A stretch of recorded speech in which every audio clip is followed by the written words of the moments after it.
जय हिंद, मैं प्रेरणा सिंह और आप देख रहे हैं लाइव टाइम्स का ग्लोबल नेटवर्क। तो महाराष्ट्र में महायुति की बम्पर जीत के बाद आज प्रधानमंत्री मोदी मन की बात कार्यक्रम को संबोधित करेंगे। अब से थोड़ी ही देर बाद पीएम मन की बात करेंगे। आज पीएम मोदी के मन की बात कार्यक्रम का आज 116वां एपिसोड है, सुनिए। मेरे प्यारे देशवासियों, नमस्कार। मन की बात यानी देश के सामूहिक प्रयासों की बात, देश की उपलब्धियों की बात, जन जन के सामर्थ्य की बात। मन की बात यानी देश के युवा सपनों, देश के नागरिकों की आकांक्षाओं की बात। मैं पूरे महीने मन की बात का इंतजार करता रहता हूं ताकि आपसे सीधा संवाद कर सकूं। कितने ही सारे संदेश, कितने ही मैसेजेस। मेरा पूरा प्रयास रहता है कि ज्यादा से ज्यादा संदेश को पढूं, आपके सुझावों पर मंथन करूं। साथियों, आज बड़ा ही खास दिन है। आज एनसीसी दिवस है। एनसीसी का नाम सामने आते ही हमें स्कूल कॉलेज के दिन याद आ जाते हैं। मैं स्वयं भी एनसीसी कैडेट रहा हूं, इसलिए पूरे विश्वास के साथ कह सकता हूं कि इससे मिला अनुभव मेरे लिए अनमोल है। एनसीसी युवाओं में अनुशासन, नेतृत्व और सेवा की भावना पैदा करती है। आपने अपने आसपास देखा होगा, जब भी कहीं कोई आपदा होती है, चाहे बाढ़ की स्थिति हो, कहीं भूकंप आया हो, कोई हादसा हुआ हो, वहां मदद करने के लिए एनसीसी के कैडेट्स जरूर मौजूद हो जाते हैं।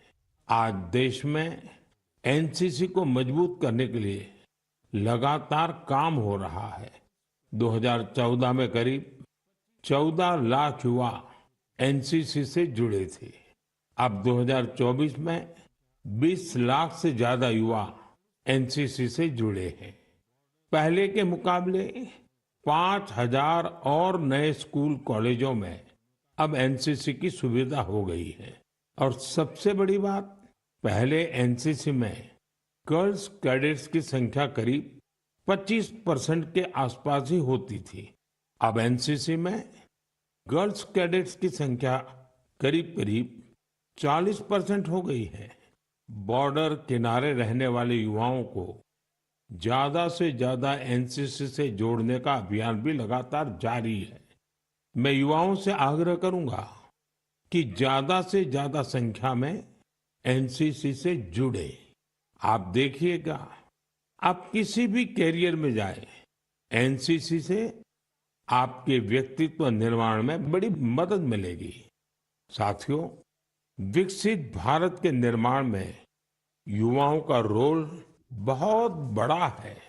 युवा मन जब एकजुट होकर देश की आगे की यात्रा के लिए मंथन करते हैं, चिंतन करते हैं, तो निश्चित रूप से इसके ठोस रास्ते निकलते हैं। आप जानते हैं, 12 जनवरी को स्वामी विवेकानंद जी की जयंती पर देश युवा दिवस मनाता है। अगले साल स्वामी विवेकानंद जी की 162वीं जयंती है। इस बार इसे बहुत खास तरीके से मनाया जाएगा। इस अवसर पर 11-12 जनवरी को दिल्ली के भारत मंडपम में युवा विचारों का महाकुंभ होने जा रहा है।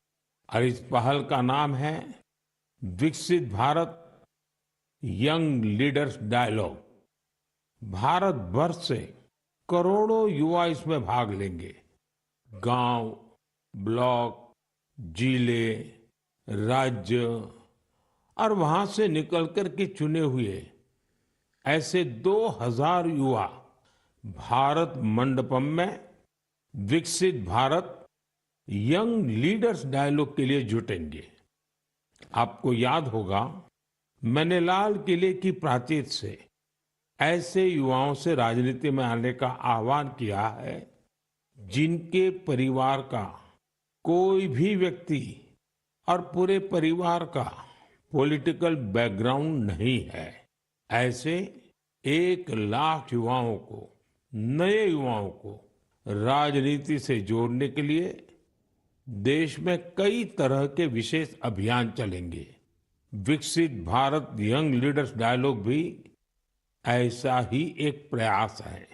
इसमें देश और विदेश से एक्सपर्ट्स आएंगे, अनेक राष्ट्रीय और अंतर्राष्ट्रीय हस्तियां भी रहेगी।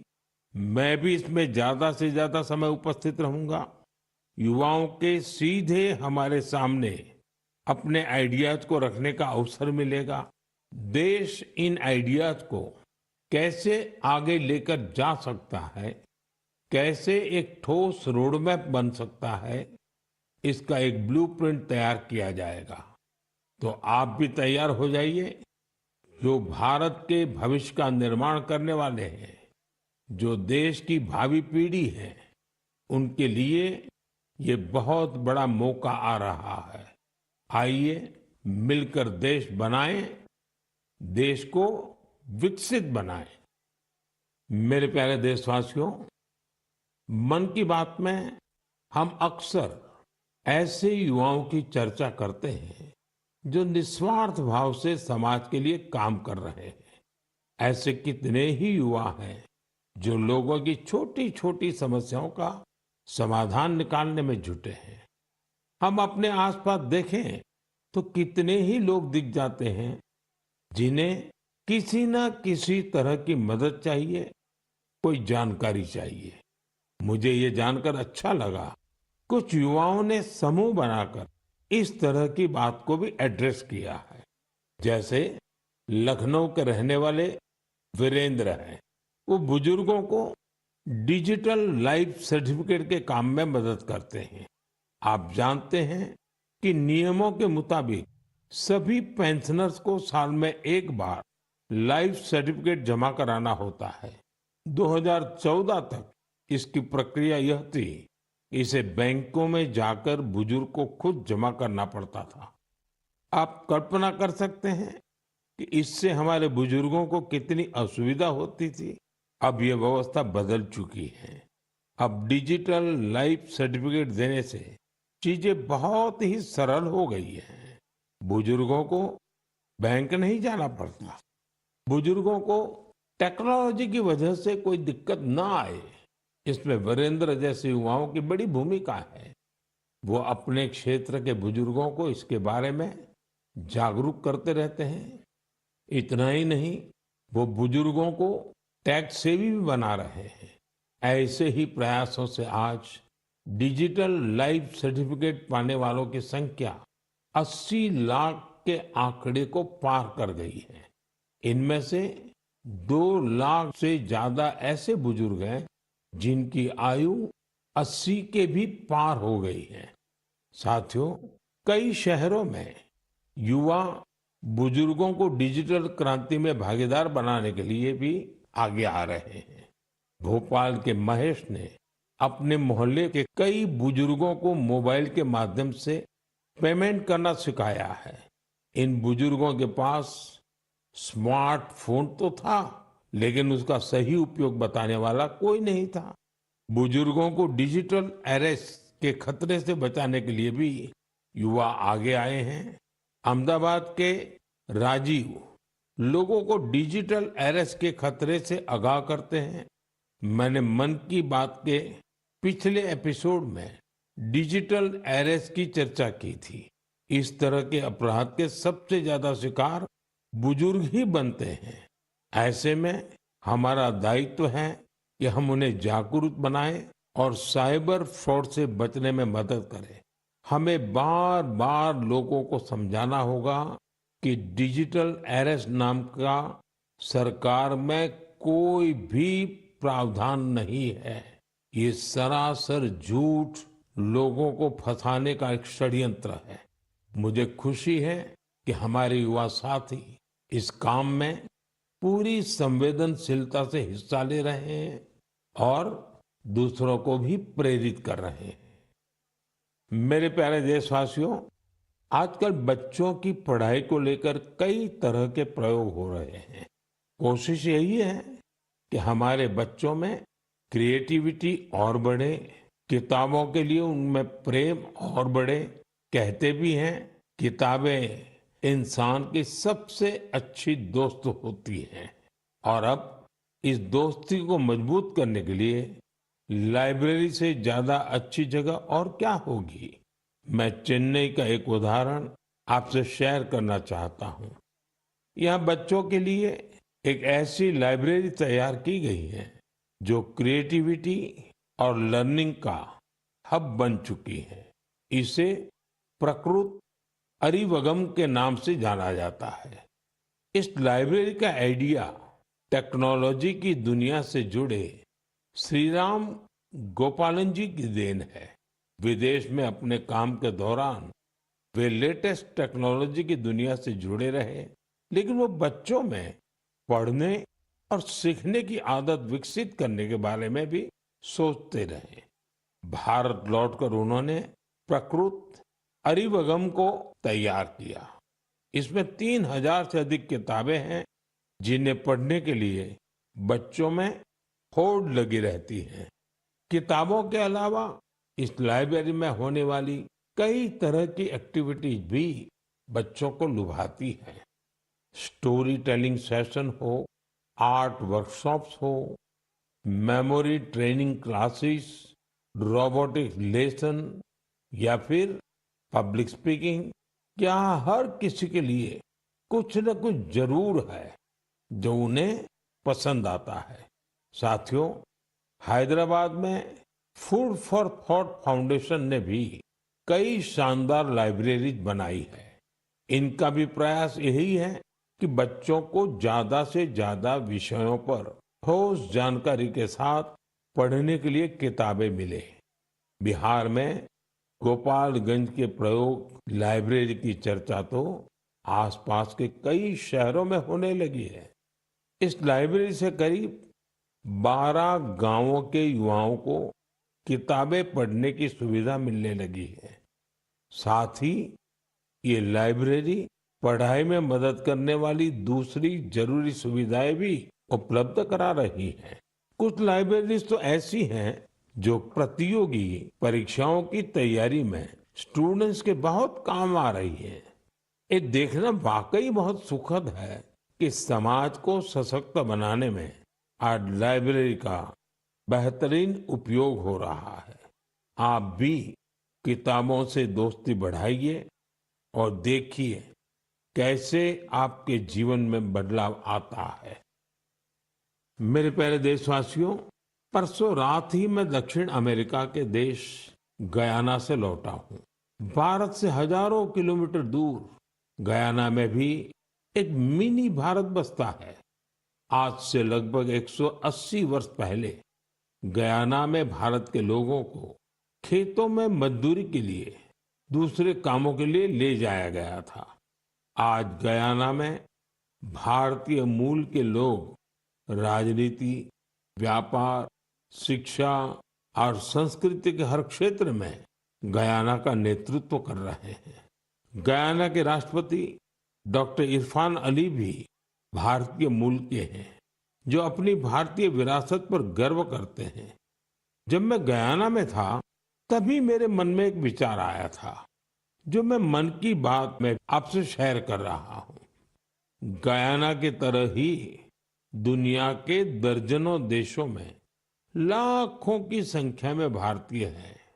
दशकों पहले की, 200-300 साल पहले की उनके पूर्वजों की अपनी कहानियां हैं। क्या आप ऐसी कहानियों को खोज सकते हैं कि किस तरह भारतीय प्रवासियों ने अलग अलग देशों में अपनी पहचान बनाई, कैसे उन्होंने वहां की आजादी की लड़ाई के अंदर हिस्सा लिया, कैसे उन्होंने अपनी भारतीय विरासत को जीवित रखा। मैं चाहता हूं कि आप ऐसी सच्ची कहानियों को खोजें और मेरे साथ शेयर करें। आप इन कहानियों को नमो ऐप पर या माय गॉव पर #इंडियन डायस्पोरा स्टोरीज के साथ भी शेयर कर सकते हैं। साथियों, आपको ओमान में चल रहा एक एक्स्ट्रा ऑर्डिनरी प्रोजेक्ट भी बहुत दिलचस्प लगेगा। अनेकों भारतीय परिवार कई शताब्दियों से ओमान में रह रहे हैं। इनमें से ज्यादातर गुजरात के कच्छ से जाकर बसे हैं। इन लोगों ने व्यापार के महत्वपूर्ण लिंक तैयार किए थे। आज भी उनके पास ओमानी नागरिकता है, लेकिन भारतीयता उनकी रग रग में बसी है। ओमान में भारतीय दूतावास और नेशनल आर्काइव्स ऑफ इंडिया के सहयोग से एक टीम ने इन परिवारों की हिस्ट्री को प्रिजर्व करने का काम शुरू किया है। इस अभियान के तहत अब तक हजारों डॉक्यूमेंट्स जुटाए जा चुके हैं। इनमें diary, account book, ledgers, letters और टेलीग्राम शामिल है। इनमें से कुछ दस्तावेज तो सन 1838 के भी हैं। ये दस्तावेज भावनाओं से भरे हुए हैं। बरसों पहले जब वो ओमान पहुंचे तो उन्होंने किस प्रकार का जीवन जिया, किस तरह के सुख दुख का सामना किया और ओमान के लोगों के साथ उनके संबंध कैसे आगे बढ़े, ये सब कुछ इन दस्तावेजों का हिस्सा है। ओरल हिस्ट्री प्रोजेक्ट ये भी इस मिशन का एक महत्वपूर्ण आधार है। इस मिशन में वहां के वरिष्ठ लोगों ने अपने अनुभव साझा किए हैं। लोगों ने वहां अपने रहन सहन से जुड़ी बातों को विस्तार से बताया है। साथियों, ऐसा ही एक ओरल हिस्ट्री प्रोजेक्ट भारत में भी हो रहा है। इस प्रोजेक्ट के तहत इतिहास प्रेमी देश के विभाजन के कालखंड में पीड़ितों के अनुभवों का संग्रह कर रहे हैं। अब देश में ऐसे लोगों की संख्या कम ही बची है जिन्होंने विभाजन की विभीषिका को देखा है। ऐसे में यह प्रयास और ज्यादा महत्वपूर्ण हो गया है। साथियों, जो देश, जो स्थान अपने इतिहास को संजो कर रखता है, उसका भविष्य भी सुरक्षित रहता है। इसी सोच के साथ एक प्रयास हुआ है जिसमें गांवों के इतिहास को संजोने वाली एक डायरेक्टरी बनी है। समुद्री यात्रा के भारत के पुरातन सामर्थ्य से जुड़े साक्ष्यों को सहेजने का भी अभियान देश में चल रहा है। इस कड़ी में लोथल में एक बहुत बड़ा म्यूजियम भी बनाया जा रहा है। इसके अलावा आपके संज्ञान में कोई मैन्युस्क्रिप्ट हो, कोई ऐतिहासिक दस्तावेज हो, कोई हस्तलिखित प्रत हो, तो उसे भी आप नेशनल आर्काइव्स ऑफ इंडिया की मदद से सहेज सकते हैं। साथियों, मुझे स्लोवाकिया में हो रहे ऐसे ही एक और प्रयास के बारे में पता चला है जो हमारी संस्कृति को संरक्षित करने और उसे आगे बढ़ाने से जुड़ा है। यहाँ पहली बार स्लोवाक लैंग्वेज में हमारे उपनिषदों का अनुवाद किया गया है। इन प्रयासों से भारतीय संस्कृति के वैश्विक प्रभाव का भी पता चलता है।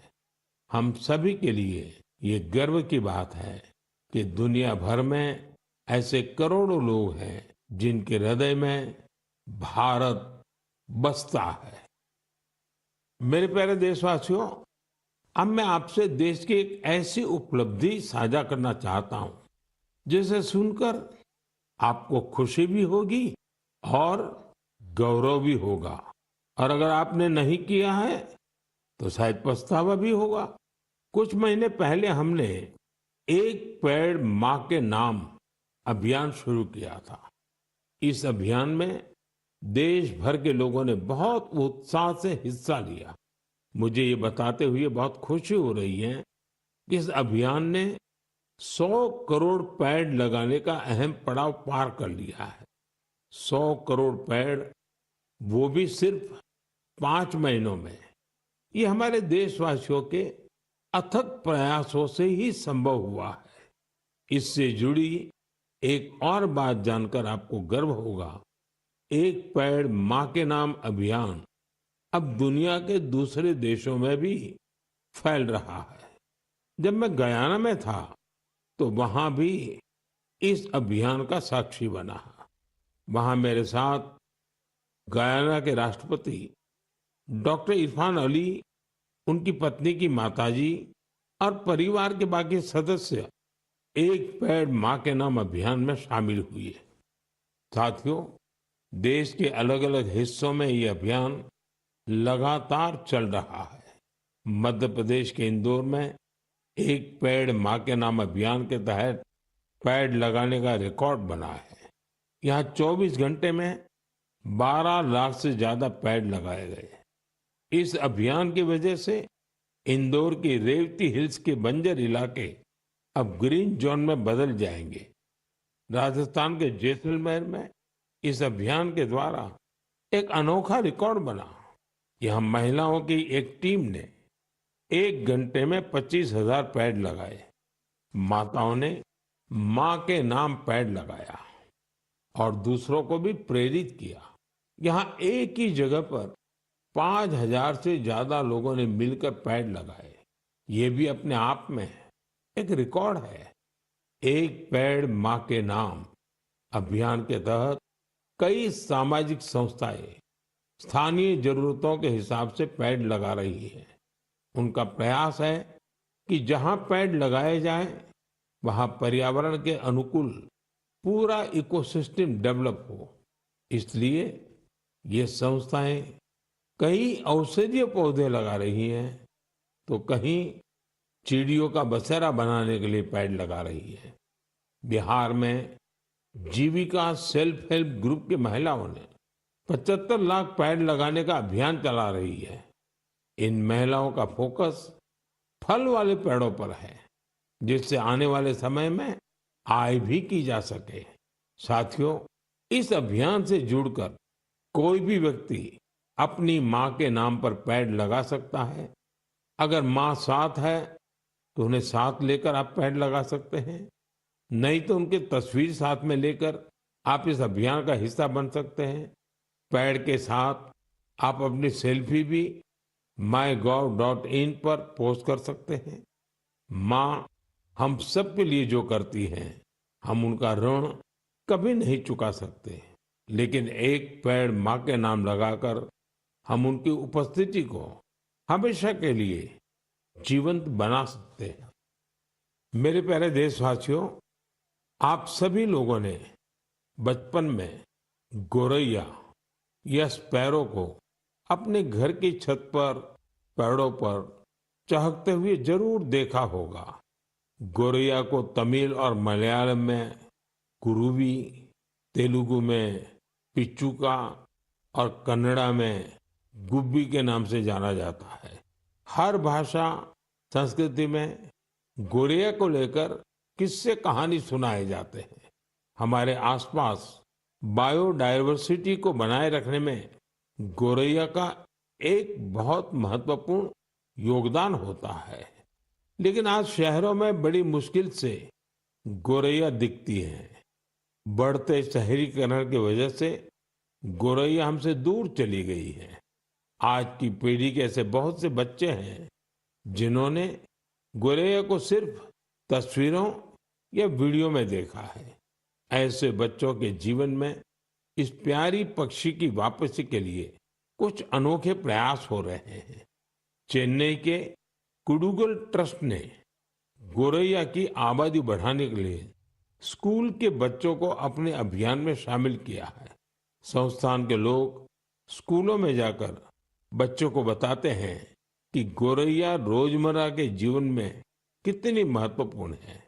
ये संस्थान बच्चों को गोरैया का घोंसला बनाने की ट्रेनिंग देते हैं। इसके लिए संस्थान के लोगों ने बच्चों को लकड़ी का एक छोटा सा घर बनाना सिखाया। इसमें गोरैया को रहने खाने का इंतजाम किया।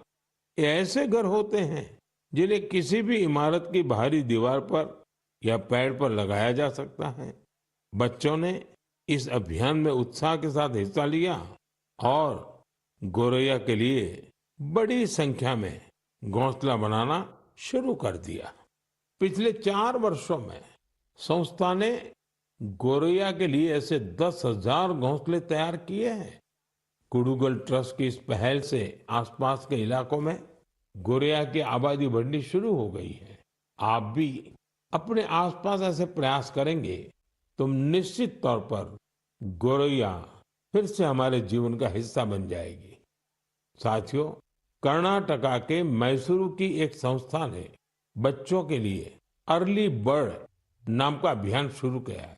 ये संस्था बच्चों को पक्षियों के बारे में बताने के लिए खास तरह की लाइब्रेरी चलाती है।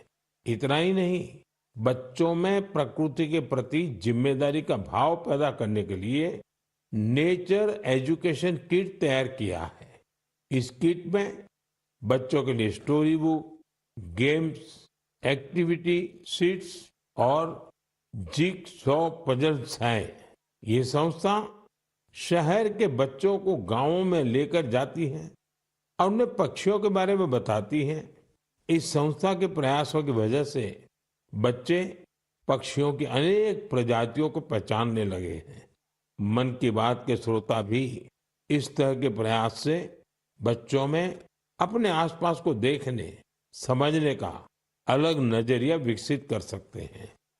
मेरे प्यारे देशवासियों, आपने देखा होगा, जैसे ही कोई कहता है सरकारी दफ्तर, तो आपके मन में फाइलों के ढेर की तस्वीर बन जाती है। आपने फिल्मों में भी ऐसा ही कुछ देखा होगा।